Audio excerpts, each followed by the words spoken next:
Kaya ba ng mga Pilipina na masyado kami pinapakita natin sa sariling culture, pagkain, pinapakita natin po sa kanila.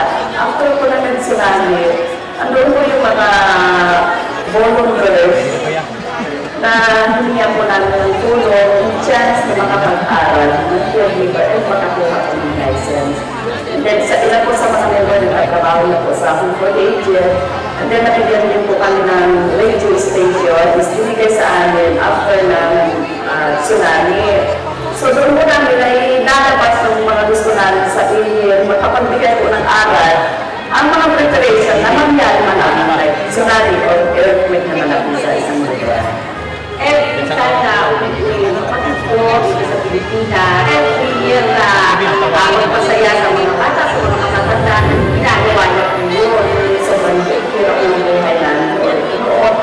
Parang paano namin mabibigyan sila may kahit kung yung bagay na mapapasaya sila.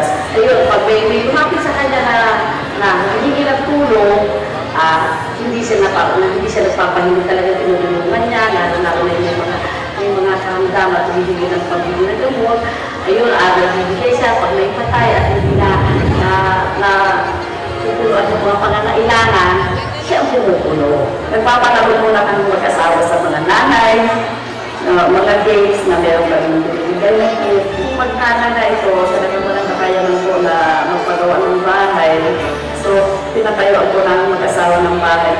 Kung bagay niya is, pag may lumapit, tumutulong siya. Na minsan nga pasigurito parang hindi pinapaalam sa mga tao. Kasi hindi naman kailangan ng pagtulong sa tao na i-broadcast yun Huwag po tayong i-give up.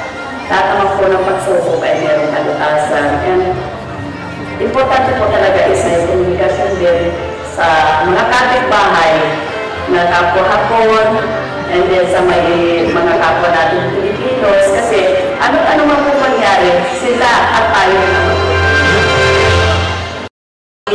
Palakpakan po natin ang ating ikatlong nominado, Rachel Takahashi ng Quezaluma.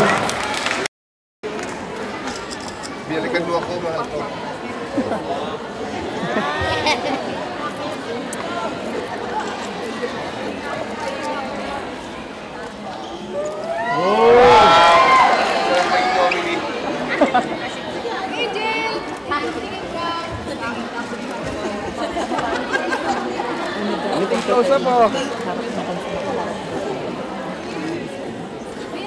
Ayan, maraming salamat sa iyo, Rachel Takahashi.